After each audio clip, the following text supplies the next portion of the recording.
What's going on, guys? It's Cody here. I am bringing you the first video of a new series I'm going to be doing where I am trying to crack the top 100 of the Xbox 360 leaderboard of Madden 25 using a punter as my quarterback. It's a pretty hilarious series. This is the first video I'm doing for it because I've mostly been playing scrubs on my new account. My record's 35-7 right now, so pretty good for having a punter at quarterback. I'm using the Bills, and I guess I'm kind of gonna be stuck with them because Brian Moorman is their punter, and he has probably the best stats in the game for being a quarterback that a punter will have. He's got like throw power in the 50s and stuff, so it's manageable. You'll see in this video, having a punter at quarterback is pretty handicapping, but it's not necessarily crippling. I can throw screen passes, I can throw wheel routes in the flat, I can throw wide trails if it's not covered, drags depending. He actually hits an out route in this video.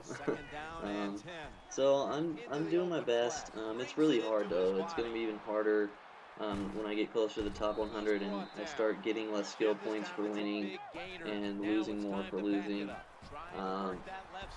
In general, I think the online community isn't as good as what I usually play, so hopefully I'll be able to do this. I don't think at any point I will be just forced to quit. I hope not.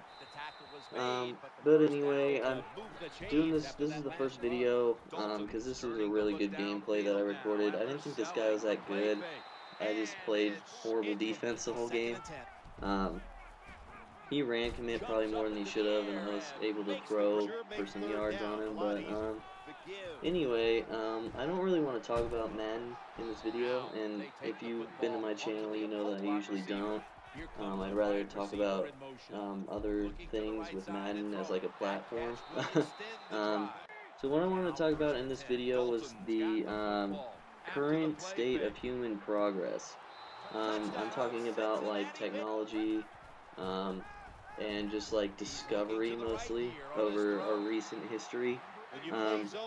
What brought this about was I was doing some research on the Bermuda Triangle. That's a space in the ocean.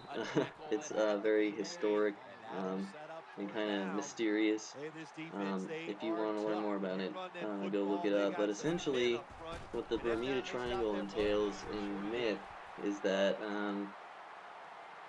pretty much any like ship or plane that entered that area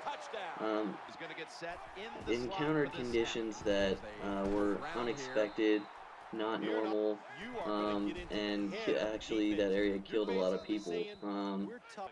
Now, this has obviously caused a lot of folklore and stuff, and like I said before, it's very mysterious. But as I was doing my research on it, I came across a story about Flight 19.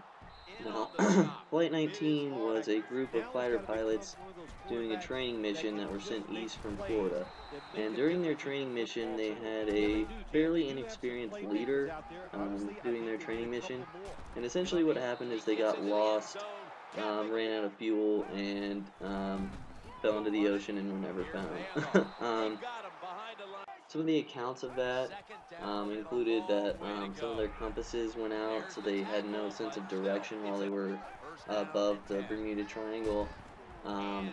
They seemed to act delirious, and then after they had been confirmed that they were lost, they actually sent out another plane to go look for them, and that plane sent out a routine radio call 5 minutes after it left, and then was never heard from again. The explanation is they think that the plane exploded in the middle of the sky. Now, if you just hear that, it sounds pretty crazy. Like, when I was first looking into this stuff, it's like, whoa, like, that's kind of crazy. But I looked into it more, and the most widely accepted theory for the Bermuda Triangle right now is that the ocean floor in the Bermuda Triangle is covered in methane vents, a lot more so than usual. And what methane will do is the theory is that the methane vents send methane bubbles up to the surface of the ocean. And what methane does, if it like encompasses a ship is it will cause that ship to lose buoyancy completely. It'll throw off its buoyancy entirely, and it will cause ships that usually float to sink. And then as far as planes go, if a methane bubble floats up through the ocean and hits a plane, um, it can throw off electrical systems like compasses and stuff like that. Um, it can also, depending on the plane, how the plane is made, it could just ignite the methane and cause the plane to explode in midair. And I thought that was pretty interesting that like something so mysterious as the Bermuda Triangle had such a simple explanation, a simple scientific explanation. That's not a confirmed theory yet, but I'm sure it's going to be. It just makes too much sense. They've even mapped out the ocean floor without the ocean, and you can see all the methane vents and stuff that are down there.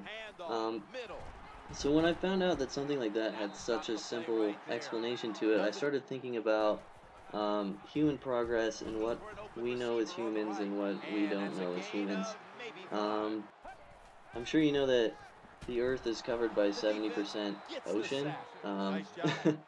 So we only technically control 30% of the Earth. And if you take out like the Congo jungle and the Sahara desert and stuff like that, you could maybe lower that, Siberia even, you can maybe lower that to 20-25% that we personally control and are accountable for as humans out of the entire Earth.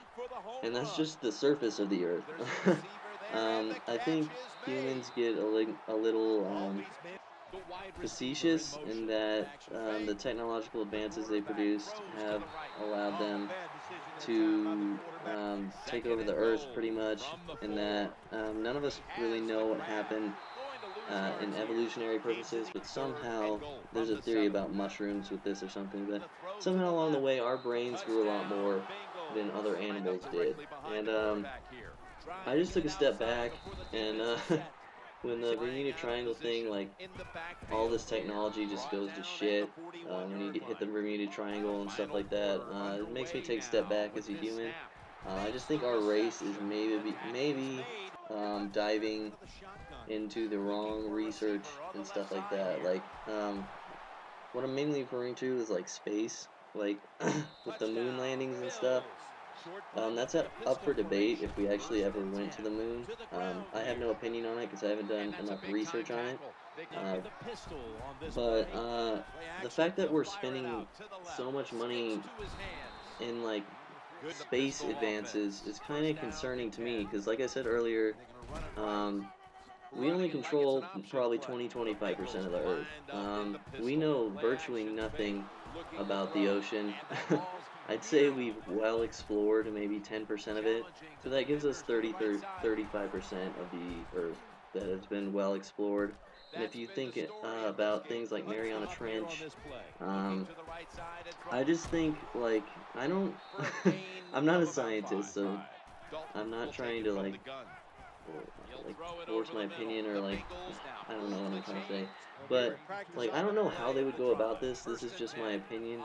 I think we should look into the ocean well before we look into space, like because the ocean is part of what we live on.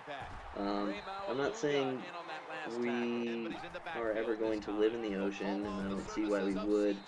I'm just saying that we should know about it, especially with the way that um, crustal continental crusts are colliding and moving constantly.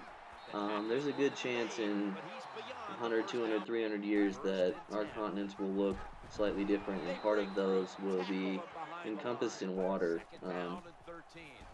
I just think I'm just not really a fan of space exploration, and I think it's kind of space exploration is kind of a representation of the human race as a whole, in that we spend our time gawking at the unknown, like with space, when we really should be focusing on the unknown that we live with, which would be the oceans, as I would say.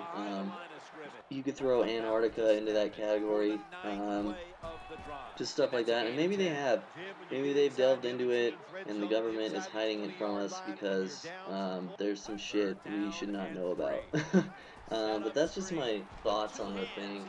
Um, I was just thinking about our progress as the human race. Maybe we're not focusing on the right things, and frankly, the ocean is like scary. If you wanna do some fun research, look into some ocean stuff like Atlantis, Bermuda Triangle, Marianas Trench, stuff like that.